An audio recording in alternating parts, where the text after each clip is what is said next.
everybody, thanks for tuning in today. Today I'm going to be talking about weight loss.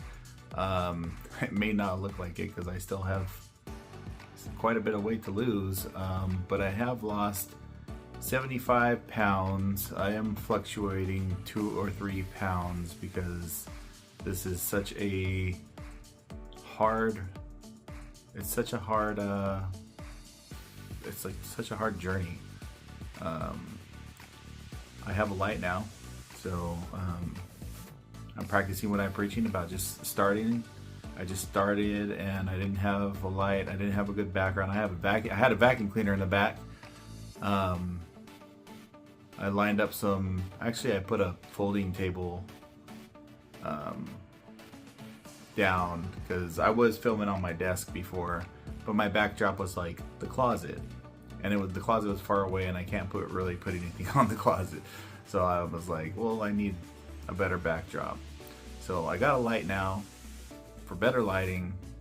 I do have some microphones that we shoot business content with. I'll probably, if my sound is not good, well, next time I'll just use my microphones. But I'm gonna be talking about weight loss today. My approach and some struggles that I've had in my journey. So I will say probably the most hard thing about losing weight are your friends and your family. Because you can be on board. Well, first you got to start off psychologically. Are you ready to do it? And then you got to choose what you're going to do. And then you got to start. And then once you start, then you can start evolving. But once you get on that path, the struggles are motivation, because motivation comes and goes. You got to be consistent, okay? But the biggest thing that contends with your consistency is friends and family. Well, what do you mean? Well, what I mean by is if your spouse is eating a piece of Mexican bread in front of you, which maybe if you're white across the country, you don't know the gloriousness of Mexican bread. And maybe if you're from the Modesto area, you probably do, or in California in general. But I'm just using that as an example. Or we could use a piece of chocolate cake, okay?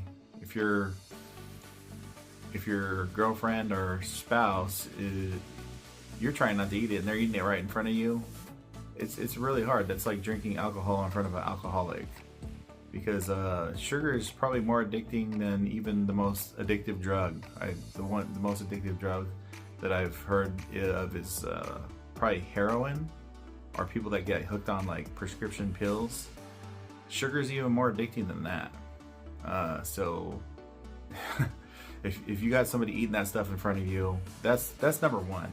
Number two is just as big as all the holidays and birthdays. Every month there's probably a holiday or a birthday or a baby shower. And grandma's gonna want you to have some special dessert that she cooked, or some dish that's pasta or something like that, or your friend or your sister-in-law, anybody probably cooks something. And they're gonna want you to taste it. And if you don't taste it, you're gonna offend them. So what do? Me, I chose to push away a lot of those things. Every once in a while, I will crack and I'll be like, okay, I'll give in to what I'm trying to achieve so you can be happy and I can eat whatever it is that you cooked or baked. So that's kind of look at this little screen. That's kind of the struggle that you're gonna be in. But if you can master those two areas, you got a good shot. I chose to basically do an elimination diet. You could call it keto or carnivore if you want, but what I tried to do is eliminate sugar out of my diet, which includes the two biggest culprits are flour and sugar. Okay, flour is sugar, because if you eat it, it turns into sugar. So it's basically sugar. Corn will turn into sugar. Any kind of oats, like oatmeal, will turn into sugar. You want to stay away from refined sugar, which is like candy bars and sweets and ice creams and stuff. But then people are gonna be like, well, what about fruit? I can't give up my fruit. What about a banana or an apple? That's healthy sugar. It's got fiber with it. And yeah, every once in a while I will have some sugar of that kind. But does it help you? It doesn't. It doesn't help your cause. Yeah, it's better than refined sugar, but it's still sugar. And it will not ultimately end up to you losing weight on the scale. So what I did was get my diet under control first. Some people want to try to exercise and get their diet under control at the same time. That's a lot. Okay? Knowing what exercise to do, weightlifting or cardio or a mixture, and trying to get your diet under control. What do you eat? Those are both extremely complex, both in themselves. So if you have to choose one, choose your diet, because that's probably like 95% of weight loss is the diet. It's not the oils that you rub on you on the infomercials and the V-Shred guy. And I look at those things, I look at all those, and I just like listen to what they're saying, and the stuff that they're saying doesn't even make sense if you know what you're talking about and you know what you're doing. This has been a 2-year journey for me. So my goal is to lose 100 pounds. So I got 25 more to go, and once I get there, I'm going to evaluate how I feel and look, and whether I may gain some, or I may not even reach the 100 if I don't feel like it's healthy. But I got still plenty to lose, so I'm going to shoot for that, and then I'm gonna reevaluate, and then I'll be on a maintenance diet where I can eat some stuff and then I'll lose it, and eat some stuff and lose it. So yeah, so once you get your diet under control, and it's like calories versus protein, right? Some people are like, you just need to be on a calorie restriction. You're gonna end up being really hungry on a calorie restriction, because meat will satiate you more. So like, that's why I choose to do like a high protein, because it keeps me full for longer, and that's what builds your muscle. Same thing with working out. I chose weightlifting because the older you get, the more your bone density is lower and your muscle goes down. So I choose weightlifting as opposed to cardio, which I do some cardio, which is mainly walking. Walking's like a superpower. But yeah, that's the reason I chose weightlifting, but I'm going to start incorporating more walking. I'm just trying to, get in a good routine, build up some fitness when it comes to weightlifting. Once I get a good flow, then I'll probably start introducing a lot of walking. The problem is, the older you get, when you work out, you get tired. So like, I don't want to be tired at work all day, and I don't want to be tired when we're going places on the weekend. So it's like, when do I work out really hard? Because sometimes it could take you out for 2 days. And that's the third thing. You could be working out, it'll knock you on your butt for 2 days, maybe even 3 days, depending on how old you are and how hard you worked out. So if you are older, that's something that you need to be careful with. You need to make sure that you're getting the proper amount of rest, sleep, and hydration, and the proper diet. Those are like the big 3. Listen to your body.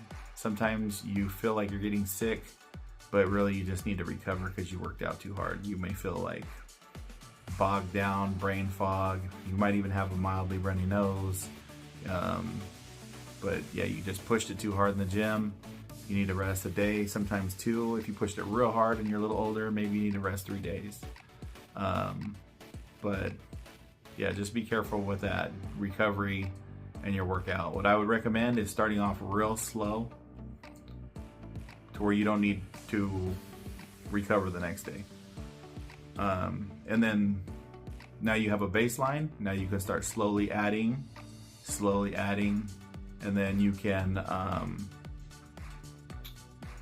once you get to a point to where you do have to rest, now you know, okay, I can push it this far before I need a rest day, and then you can start to increase your endurance and strength from there.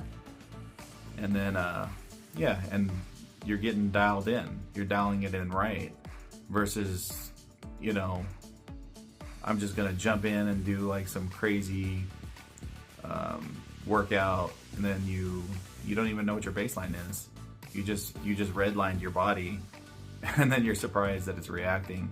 So and if you could lose 10 pounds, you could lose 20. You will hit plateaus, and you will need to, you know, do different things to break those plateaus in your diet. But sometimes I've been on plateaus for a month to 6 weeks, a month and a half before. Same plateau, gaining and losing 3 pounds, gaining and losing 3 pounds. You just stick with it. You're eventually going to go down. But some people don't have the patience or the consistency to do what they need to do, or to stick with it, and then they just end up succumbing to a piece of pizza. Now I gained some of what I fought so hard to lose. It was so easy to gain back, and then the next thing you know, one bad day of eating goes into 2. Now you got momentum going in the opposite direction. If you have a bad day, a good workout always resets you. So you have a good workout, take it one meal at a time. You know, eat good. Second meal, try to eat good. And I would recommend, I started with not eating after 7, and then it went to not eating after 5, and then it went to not eating after 4. Now if I can control my schedule, I'm not out and about, I can stick to it like a champ. But if I'm out and about, I'm working, we got appointments, we're traveling, we're on the road, I want to get home so I can get my daughter some time to take her to the park, you know, or maybe even I'm trying to get her enrolled in martial arts. But yeah, my work schedule's been crazy. The economy hasn't been what it once was, and maybe that'll be my next video. But talking about this weight loss, I would just basically stick to a protein diet, which is basically meat. Of course, lean meats like turkey, but turkey's pretty heavy, and chicken, and limit your portions, even though it is lean meat. And what I love about it is you don't get no insulin spike, no sugar spike by eating bread and then feeling tired and crashing. You know, you don't feel bloated after you eat. And for me, it's all about health right now. It's all about how I feel. It's not necessarily about like the extra reward for me is, yeah, I look at my arm and I have a cut, and you know, now I'm to a certain point where I can start like seeing some of that stuff, and it's enjoying it, and then you know, it's a reward. I'm not gonna lie, you know. It's nice to fit into, you know, different clothes. Bigger sizes are real limited when it comes to style, and you know, being able to go down. Now I'm in an extra large right now. I'm actually almost maybe on the verge of maybe even a large, and I came from a 3X down to a 2X. Now I'm at the bottom of a 1X. So I don't want to get too small because I'm used to being a bigger guy, but I would rather feel good and have energy and have a better quality of life than just try to be big. But if I could put as much on of muscle as I can, then I'll try to do that. But if I can't, that's okay. You know, that's okay. So if you have any questions, leave them in the comments, because I don't know if I covered everything. I love to give advice, not just on weight loss, but in general. I feel myself to be a good problem solver and a critical thinker. Haven't gotten into any conspiracies yet. I love conspiracies. I'm gonna be doing conspiracy videos. But yeah, I just thought I would get this one. It's something that I'm in the middle of. It's a fight that I'm still fighting. If you guys got any value out of this video, Please like and subscribe and hit the notification bell. You guys have a blessed one. Catch you on the next one.